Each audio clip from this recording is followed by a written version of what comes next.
오늘 저는 인류 문명사에서 반복되어 온 한 가지 역설을 통해서 우리의 미래를 설계해보려 합니다.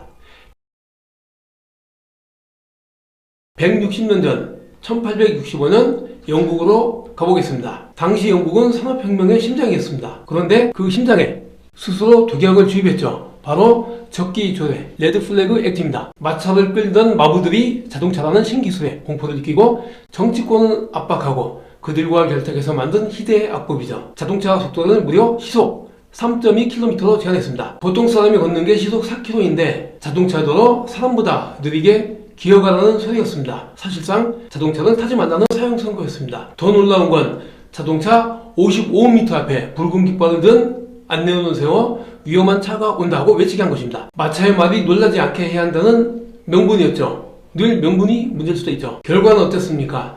영국이 붉은 깃발에 갇혀 속도를 멈추는 동안 독일의 벤츠, 미국의 포드는 주행 기술을 완성하며 세계 시장을 장악했습니다. 영국은 자동차 종주국의 지위를 뺏기고 수십 년을 뒤처졌죠. 마차도는 지켰을까요? 그 자리는 아니죠. 결국 역사 속으로 사라졌습니다. 하지만 자동차 산업이 활성화되자 운전사, 정비사, 보험사, 택시, 여행업 등 마부 시절보다 수만 배 많은 일자리가 생겼습니다. 160년 전 붉은 깃발을 들고 자동차 앞을 가로막았던 그 마부들의 모습, 지금 우리 사회 어디에선가 낯익게 보이진 않으십니까? 굉장히 낯익죠. 이제 2026년 대한민국을 한번 직시해 보겠습니다. 로봇 강국이라고요? 사실은 부끄러운 상황입니다. 로봇의 심장인 모터, 관절인 감속기, 눈인 센서, 이 3대 핵심 부품 자금들은 여전히 30%대에 머물러 있습니다. 우리가 로봇 한 대 팔아서 이익을 남기면 그중 상당 부분이 부품가 일본과 독일, 중국으로 빠져나가고 있습니다. 껍데기만 국산인 조립 공장 신설하는 것입니다. 왜 국산화가 안 될까요? 우리 엔지니어들의 기술력이 부족해서일까요? 아닙니다. 핵심은 바로 실전 데이터의 부재입니다. 부품 기술은 연구실 책상이 아니라 거친 현장에서 수만 번 고장나고 수정되는 과정에서 비로소 완성이 된다고 합니다. 하지만 우리 부품사들은 현장에서 실전 경험을 쌓을 기회조차 얻기 힘듭니다. 데이터가 없으니 AI는 학습할 수 없고 현장 검증이 안 된 부품은 세계 시장에서 외면을 받습니다. 이대로 가면 우리는 영원히 외산 기술에 종속된 기술적 식민지에서 벗어날 수가 없습니다. 우리가 이 데이터의 장벽을 허물고 핵심 부품을 국산화하면 어떻게 한번 생각을 해볼까요? 단순히 부품값을 아끼는 수준이 아닙니다. 부품 하나가 국산화되면 그와 연계된 수많은 강소기업이 살아나고 로봇 생산 단가가 내려가면서 로봇 도입에 문턱이 낮아집니다. 그때부터 로봇 활용 서비스라는 거대한 신대륙이 사업에서 열리는 것입니다. 공정뿐만 아니라 물류, 의류, 재난 구조, 심지어 우리 동네 카페까지 로봇이 보급되면 이를 관리하고 수리하고 유통하고 새로운 공정을 설계하는 수만 개의 신규 일자리가 쏟아져 나올 수밖에 없습니다. 부품의 자립이 로봇 생산의 확대로 다시 로봇 활용 산업의 대폭발로 이루어지는 고용의 선순환이 시작되는 것이죠. 우리가 지금 데이터를 내어주고 기술 자립에 목숨을 걸어야 하는 이유는 단 하나입니다. 남의 기술을 빌려 쓰는 식민지 알바생으로 남을 것이냐, 아니면 우리 기술로 전 세계 로봇 시장의 생태계 주인이 되어 우리 자녀들에게 무한한 기회를 물려줄 것인가. 이 골든타임은 놓쳐서는 절대 안 됩니다. 여러분, 우리가 왜 이토록 부품 하나하나에 국산화에 목숨을 걸어야 할까요? 단순히 우리 기술이 최고다 라고 자랑하고 싶어서일까요? 절대 아니죠. 부품 하나를 우리 손으로 만드는 건 단순히 나사 하나 만드는 게 아니라 수만 개의 새로운 일자리 지도를 그리는 일이기 때문입니다. 한번 상상해 보세요. 로봇의 심장인 모터와 관절인 감속기들, 그리고 우리가 직접 그런 것들을 만들게 되면 어떤 일이 벌어질까요? 우선 그 부품을 만드는 공장들의 우리 청년들이 취업을 하겠죠. 하지만 그건 시작일 뿐입니다. 부품 단가가 내려가면서 로봇 가격이 착해집니다. 그럼 대기업 공장뿐만 아니라 동네 작은 중소기업, 식당, 물류센터까지 로봇을 도입할 수 있게 됩니다. 로봇의 대중화 시대가 열리는 것입니다. 이것은 필연입니다. 로봇이 깔리기 시작하면 그 다음엔 뭐가 필요할까요? 그 수만 대의 로봇을 설치하고 매일매일 관리하고 고장이 나면 고쳐주고 또 우리 가게에 맞게 로봇의 동선을 짜주는 로봇 서비스 산업이 폭발적으로 성장합니다. 미래 산업인 것이죠. 스마트폰 하나가 세상에 나오니까 어떻게 됐습니까? 단순히 폰 만드는 사람만 생긴 게 아니라 앱 개발자, 유튜버, 배달 플랫폼, 라이더까지 수백만 개의 일자리가 새로 생겼죠.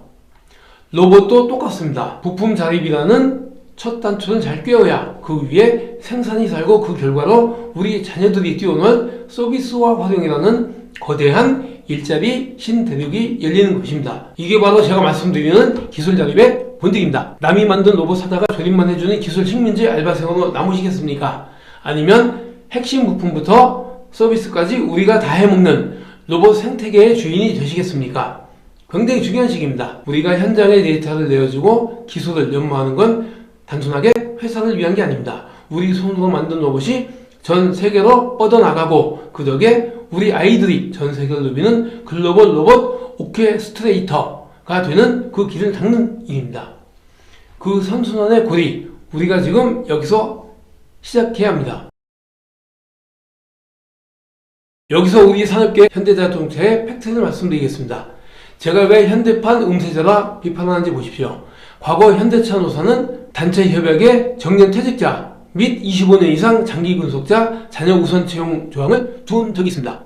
사회적 비판이 쏟아지고 법원에서 사회 질서에 반하는 무효 판결이 나오자 2019년에야 비로소 삭제가 되었지만 그 폐쇄적 기득권의 성벽은 여전히 견고합니다. 일자리가 실력이 아닌 혈연으로 대물림되는 구조, 그게 고려시대 음세제와 무엇이 다르겠습니까? 똑같고 더합니다. 최근 현대차가 휴머노이드 로봇 아틀라스를 생산 현장에 도입하겠다고 발표하자 노조는 노사 합의 없이는 단 한 대도 안 된다며 전면전을 선언했습니다. 내 자식에게 대물림해주고 싶은 그 안정된 일자리가 정작 로봇이라는 신기술 앞에서는 지켜내야 할 고귀한 노동으로 둔갑하는 이 모습을 보십시오. 여러분, 제가 비유 하나 들어볼까요?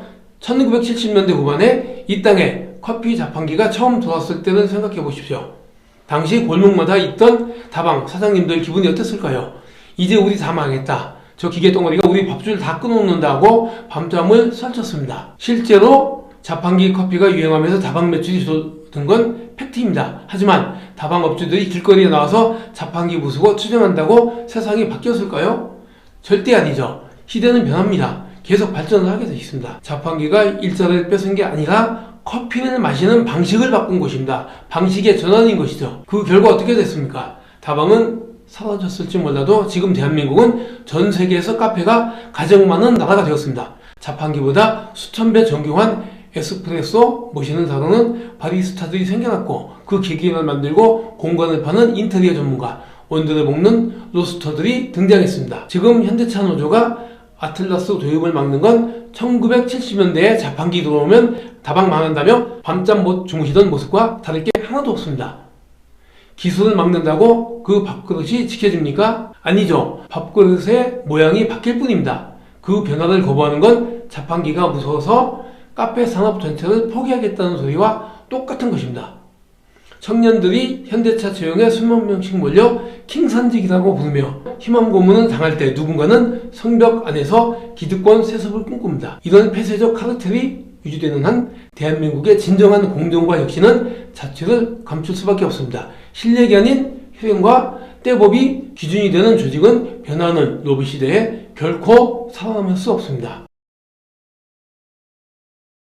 여러분, 잠시 우리 솔직한 속내를 한번 들어봅시다. 평생을 몸담가온 일터가 손길째 변한다는 것, 수십 년간 손때 묻은 기계 대신 생경한 로봇이 그 자리를 채운다는 것, 정말 얼마나 감당하기 어려운 두려움인지 누가 얼마나 알겠습니까?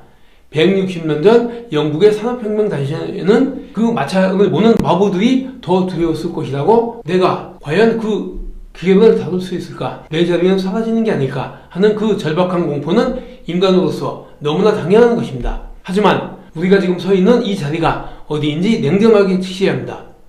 대한민국이 로봇과 AI의 자동차 왕국이라는 새로운 시대로 진입하느냐, 아니면 과거의 완성에 머무느냐를 결정짓는 아주 중요한 운명의 길 모퉁이에 있습니다. 안타깝게도 그 두려움 때문에 변화의 흐름을 가로막는 선택을 한다면 160년 전 영국의 마부들이 걸었던 그 비극적인 길을 반복하게 될지도 모릅니다. 변화를 거부하는 명분이 생존권이 될 수는 있습니다. 하지만 현재의 기득권을 지키기 위해 지나치게 높은 사회적 비용을 요구한다거나 내 자녀에게 일자리를 물려주기 위해 우리 청년들의 기회를 빼앗는 결과로 이어진다면 그것은 노동의 가치를 스스로 훼손하는 일이 될 것입니다. 노동은 흠을 하는 게 아니라 도구에 맞게 재정의 되는 것이기 때문이죠. 과거 주판 시대를 기억하시나요? 계산기와 엑셀이 나왔을 때 모두가 끝이라고 했습니다. 하지만 주판하고는 지능개발센터 등으로 현재 발전하며 바로 인간만의 고부가가치 영역을 찾아냈고 주판을 튕겨내다 밤새던 직장인들은 엑셀을 통해 그 고단한 노동에서 해방이 되었습니다. 옥스퍼드 대학의 프레이 교수가 말했듯 로봇은 인간의 손을 가져가지만 인간의 머리와 가슴은 건드리지 못합니다. 이제 단순하고 위험한 노동은 로봇에게 맡기고 우리는 더 품격 있는 영역으로 올라타야 합니다. 린다 그레튼 교수의 휴먼 커넥터. 이제 우리 노동자들은 기름 묻히며 기계에 매달릴 것이 아니라 로봇 100대를 지휘하는 로봇 오케스트레이터가 되어야 합니다. 주판학원이 시대에 맞게 변했듯이 우리도 변해야 한다는 것이죠. 정부는 특히 고용노동부와 노조가 할 일은 기술 들어오지 마라고 길목을 지키는 것이 아닙니다. 고용노동부 정신 차려야 합니다. 우리 노동자들이 로봇 시대의 주인이 될 수 있게 전환교육의 전략을 짜는 것이 고용노동부의 진짜 할 역할입니다. 저는 노조 측에 진심으로 제안합니다. 이제 단체 협약서에서 무조건적인 도입 반대라는 방어적인 태도 대신에 실질적인 재교육 바우처와 전문적인 전직 지원 프로그램을 당당하게 요구하십시오. 승용공이 로봇에게 기술을 전수하는 로봇 티칭 전문가가 되고 배달원이 쾌적한 환경에서 로봇을 관리하는 관제 전문가가 될 수 있도록 그 사다리는 회사가 만들어 놓도록 해야 합니다. 그것이 고용노동부와 민주노총, 한국노총의 역할입니다. 여러분, 밀려오는 파도를 막겠다고 무거운 방패를 들고 서 있어봐야 결국 지치고 휩쓸릴 뿐입니다.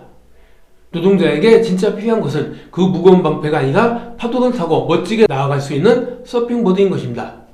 변화를 저지하는 방패 대신 그 변화를 활용하는 서핑보드는 우리 노동자들 손에 쥐어주는 것. 그동안의 소중한 숙련도가 첨단 기술과 만나 더 높은 가치를 만들어내고 당당히 다음 세대로 건너가는 것.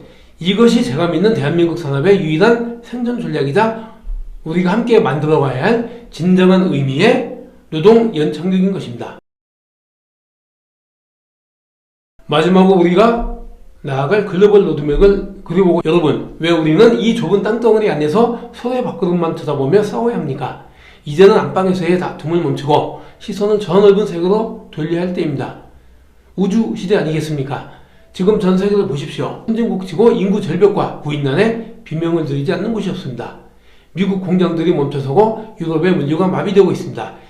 이게 우리에겐 위기일까요? 아니면 거대한 기회일까요? 우리가 현대차 현장에서 그리고 수많은 제조 공장에서 쌓아온 세계 최고의 스마트 팩토리 기술과 로봇 운영 시스템은 전 세계가 줄을 서서 기다리는 최첨단 솔루션이기 때문입니다. 상상해 보십시오. 우리 청년들이 더 이상 좁은 취업시장에서 킹산직 한 자리를 두고 경쟁하는 것이 아니라 미국 테네시의 전기차 공장에서 독일의 스마트 제조 단지에서 네옴시티 건설 현장에서 로봇 군단을 지휘하는 글로벌 로봇 사령관으로 활약하는 모습을 말입니다.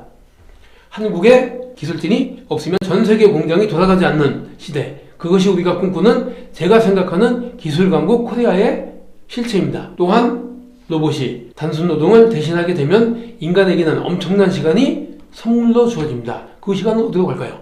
바로 K 컨텐츠와 문화의 힘으로 이어집니다.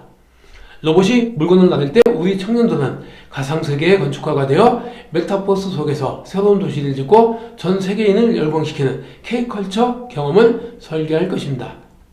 감성과 놀이, 공감 중심의 새로운 일자리는 우리가 상상하는 것보다 훨씬 더 무궁무진하게 확장될 것입니다. 여러분, 이제 선택해야 합니다. 160년 전 영국처럼 붉은 깃발을 든 마부가 자동차 앞을 가로막는 낙오자가 되겠습니까? 아니면 로봇의 날개를 달고 전 세계를 비행하는 조종사가 되겠습니까? 기득권의 높은 성벽을 허물고 두려움 대신 혁신의 파도를 변화를 거부하는 안주가 아니라 변화를 기회로 바꾸는 개척자의 정신만이 우리 자신과 우리 자녀들을 살릴 유일한 길인 것입니다. 우리가 로봇 오케스트레이터가 되어 전 세계 산업의 합주를 지휘하는 그날 대한민국은 진정한 글로벌 리더로 우뚝 설 것입니다. 경청해 주셔서 감사합니다.